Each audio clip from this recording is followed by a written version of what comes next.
DPR RI Fadlizon membantah telah meminta pendampingan untuk putrinya melalui Sekjen DPR. Politikus Gerindra itu menegaskan tidak ada permintaan penyediaan fasilitas negara dari KJRI New York. Bantahan ini menyusul ramainya sorotan masyarakat tentang permintaan fasilitas negara untuk pendampingan Putri Fadlizon selama mengikuti Stage Door Manor Camp di Loch Sheldrake, 2 jam perjalanan dari New York. Fadli menambahkan kepada Sekretariat DPR ia hanya meminta untuk menyampaikan pemberitahuan ke KJRI New York tentang kegiatan putrinya sebagai upaya lapor warga negara saat di luar negeri. Untuk penjemputan yang sudah dilakukan pihak KJRI, Fadli akan segera membayar uang pengganti transportasi sekitar $100 Amerika atau sekitar Rp1.300.000.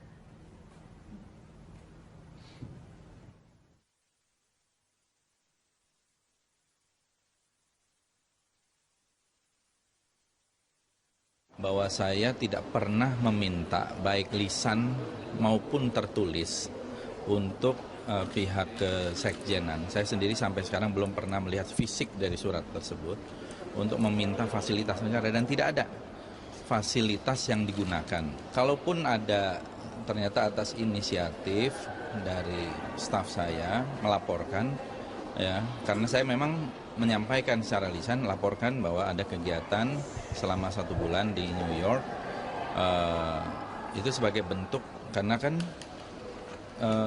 Kemlu sendiri menghimbau setiap warga negara yang bepergian itu untuk melaporkan. Jadi kalaupun ada dana KJRI yang terpakai adalah dana bensin, ya, dari airport ke rumah orang Indonesia tersebut. Saya perkirakan yang terpakai tidak sampai $100 lah. Jadi ini bukan kerugian negara 191 miliar ya, seperti kasus sumber waras. Ya, ini adalah mungkin dana KJRI yang terpakai mungkin sekitar Rp1.200.000. Nanti saya suruh staf saya akan mengantar uang tersebut sebagai pengganti ongkos bensin ke Yang digugat adalah pasal 41 tentang dukungan calon perseorangan dan pasal 48 mengenai verifikasi faktual. Pasal 41 yang diuji materi terkait nasib pemilih pemula yang akan mendukung calon independen. Dan pasal 48 mengenai verifikasi faktual yang dinilai mempersulit pendukung calon independen.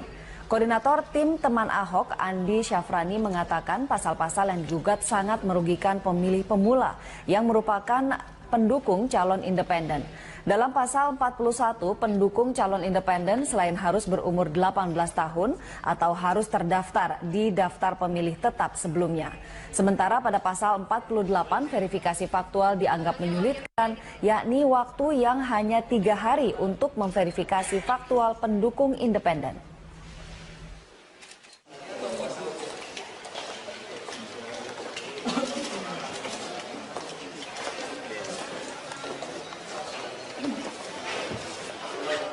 Kumpulan Teman Ahok, Gerakan Nasional Calon Independen atau GNCI, Perkumpulan Kebangkitan Indonesia Baru, dan ada juga perorangan yaitu atas nama Samara Amani dan Darul Mahmada mengajukan permohonan pengujian Undang-Undang Pilkada yang baru saja telah Teman Ahok hari ini mendatangi Mahkamah Konstitusi untuk mendaftarkan judicial review pasal 41 dan pasal 48 Undang-Undang Pilkada.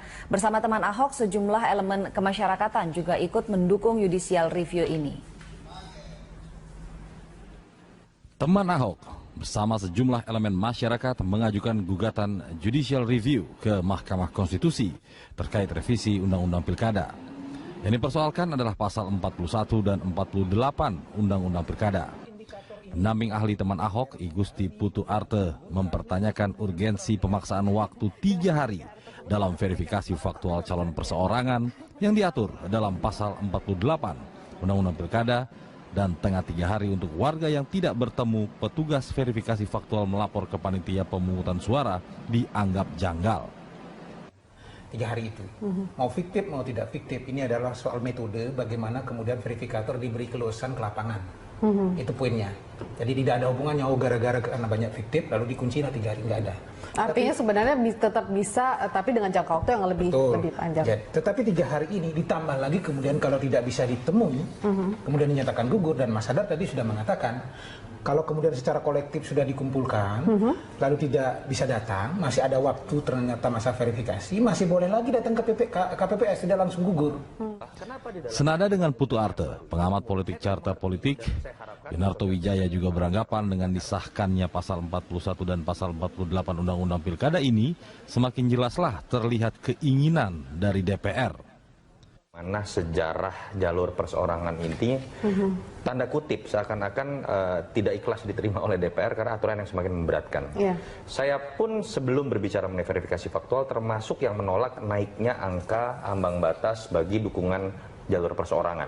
3% pun kalau kita bicara bandingan dengan negara-negara lain di sistem presidensial yang mengakui jalur independen sudah termasuk berat. Di Amerika Serikat katakanlah untuk menjadi calon presiden saja di masing-masing negara bagian hanya dibutuhkan, misalnya negara bagian besar California hanya butuh 1%. Terbesar Arizona misalnya itu 3%. Yang tidak ditemukan. Sementara itu, menurut Komisioner KPU Hadar Nafis Gumai, KPU tidak akan terlalu mempersoalkan keberadaan pasal 48 Undang-Undang Pilkada, tetapi lebih memfokuskan diri untuk bekerja. Kami juga melihat bahwa pengaturan di pasal 48 khususnya tentang pembatasan 3 hari bagi pendukung yang tidak ditemui itu harus menyatakan dukungannya ke kantor PPS. Prosedur sensus atau prosedur menemui semua pendukung dan masa 14 hari itu sebetulnya sudah kami laksanakan selama ini. Yang baru adalah pembatasan 3 harinya. Nah, ini buat penyelenggara sudah pasti lebih memberatkan. Kalau bagi pendukung atau dari tim pasangan calon, perkiraan kami iya, tetapi kami tidak akan mengelaborasi atau memberi pandangan lebih jauh tentang ini. Dari kalangan anggota Dewan sendiri membantah jika dikatakan ada upaya menjegal setiap calon independen yang akan maju ke pemilihan kepala daerah melalui disahkannya Undang-Undang Pilkada. Lalu bagaimana hasil judicial review teman Ahok dan kawan-kawan? Tentu Mahkamah Konstitusi memiliki skala prioritas dan unsur pemenuhan keadilan dalam memutus setiap permohonan. Tim Liputan, Berita 1 TV, Jakarta. Sementara itu menanggapi teman Ahok yang melakukan gugatan judicial review ke Mahkamah Konstitusi, Gubernur DKI Jakarta Basuki Cahayapurnama mengatakan tindakan yang dilakukan teman Ahok ini adalah inisiatif mereka sendiri tanpa melalui konsultasi dengannya terlebih dahulu. Berita, mereka juga nggak ada konsultasi sama saya. Enggak. Jadi betul-betul teman Ahok itu nggak ada hubungan dengan saya sebetulnya. Jadi ini memang terlalu independen. Makanya saya mau ketemu gitu loh. Untuk ngomong gitu ya. Berarti itu termasuk kebablasan menurut Bapak? Enggak bilang kebablasan juga. Tapi saya bilang mereka ini untungnya dia nggak anti partai. Tapi dia masih ada benang merah ketemu kita. Waktu dulu saya minta mau Jarod pun mereka nggak keberatan. Cuma kan Pak Jarod nggak berani masukin nama. Tujuan mereka tuh yang penting saya bisa ikut. Komunitas teman Ahok hari ini akan mengajukan judicial review terhadap Undang-Undang Pilkada yang baru karena dinilai memberatkan calon independen untuk maju dalam Pilkada. Ketentuan yang dinilai bisa memberatkan adalah bahwa pemilih pemula tidak masuk hitungan pendukung calon independen, serta terkait aturan verifikasi faktual yang hanya memberikan waktu 3 hari. Sementara itu, teman Ahok hingga kini tinggal membutuhkan 9.000 KTP untuk mencapai angka 1 juta yang ditargetkan akan tercapai hari Sabtu besok. Oleh karena itu, pengajuan berkas independen pada 3-7 Agustus bisa terpenuhi.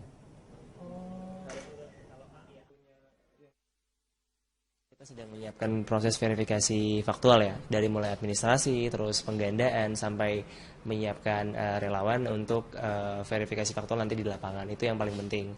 Terus juga kita akan coba melakukan judicial review hari ini ke Mahkamah Konstitusi, guna mengubah pasal 48 dan 41 itu, Mas. Pemirsa, teman Ahok bersama sejumlah elemen masyarakat mengajukan gugatan judicial review ke Mahkamah Konstitusi terkait revisi Undang-Undang Pilkada. Ada 2 pasal yang menjadi substansi gugatan. Juru bicara teman Ahok, Amalia Ayuning Tias mengatakan judicial review diinisiasi oleh Gerakan Nasional Calon Independen dan teman Ahok merupakan salah satu peserta.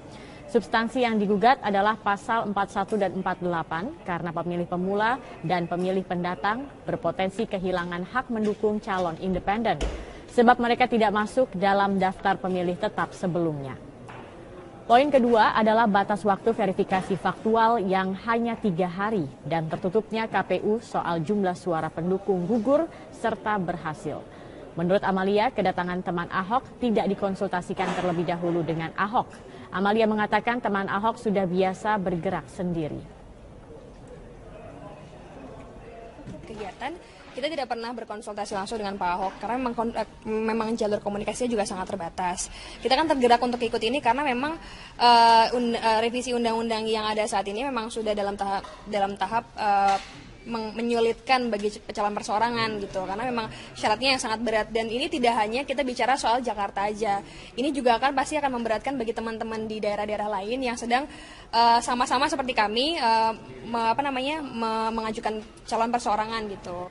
Sementara itu menanggapi teman Ahok yang melakukan gugatan judicial review ke Mahkamah Konstitusi, Gubernur DKI Jakarta Basuki Cahayapurnama mengatakan tindakan yang dilakukan teman Ahok ini adalah inisiatif mereka sendiri tanpa melalui konsultasi dengannya terlebih dahulu.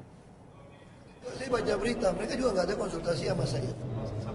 Enggak. Jadi betul-betul teman Ahok itu nggak ada hubungan dengan saya sebetulnya. Jadi ini memang terlalu independen. Makanya saya mau ketemu gitu loh. Untuk ngomong gitu ya. Berarti ini sudah masuk kebablasan menurut Bapak? Enggak bilang kebablasan juga. Tapi saya bilang mereka ini untungnya dia nggak anti partai. Tapi dia masih ada benang merah ketemu kita. Waktu dulu saya minta mau Jarod pun mereka nggak keberatan. Cuma kan Pak Jarod nggak berani masukin nama. Tujuan mereka tuh yang penting saya bisa ikut. Tukar namanya. Ahok menegaskan manuver politik seperti itu dapat saja dilakukan oleh anggota DPR yang memiliki hak imunitas. Tudingan adanya aliran dana 30 miliar rupiah ke teman Ahok pertama kali disampaikan oleh anggota Komisi 3 fraksi PDIP Junimart Girsang. Junimart menuding dana tersebut mengalir dari para pengembang reklamasi Teluk Jakarta kepada para relawan pengusung Ahok. Yang kedua, tentang kelanjutan kasus reklamasi Pantai Utara Jakarta. Karena kami juga dapat info, ada dana pengembang reklamasi sebesar 30 miliar untuk teman Ahok. Ya, untuk teman Ahok. Dan dana tersebut disalurkan lewat Suni dan Sirus.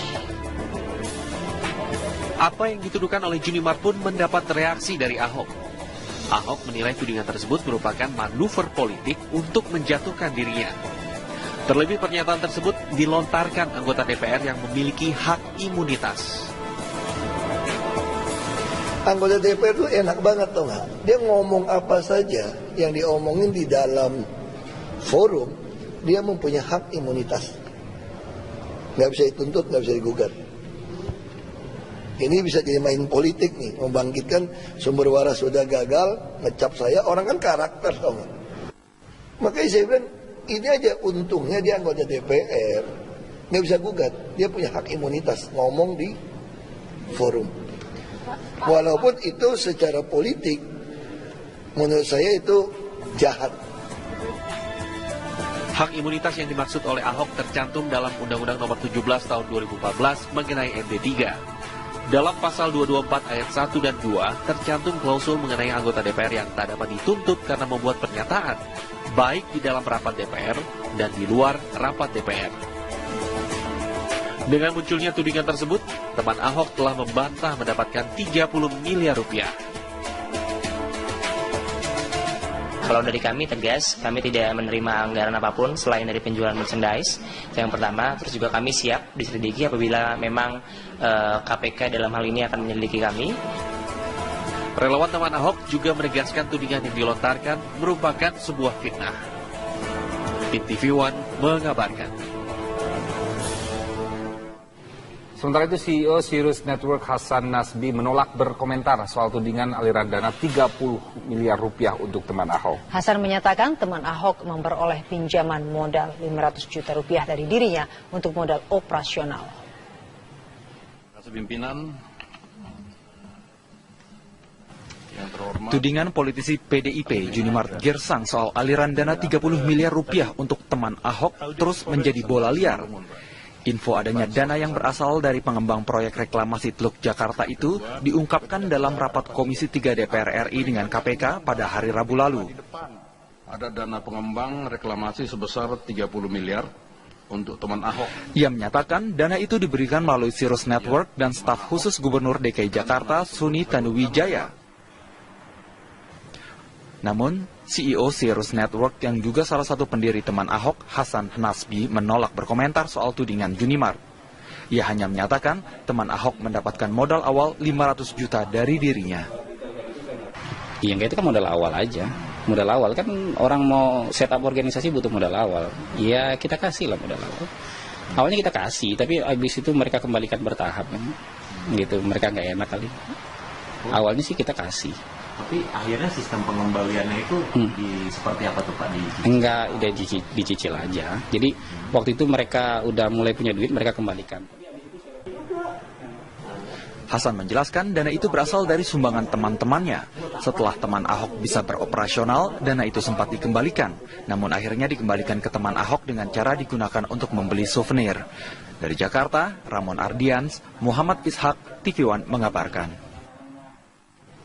Ya, Gubernur DKI Jakarta kembali memutasi sejumlah pejabat di lingkungan Pemprov DKI Jakarta. Dari 513 PNS yang dimutasi, 3 diantaranya adalah pada tingkatan eselon 2 setingkat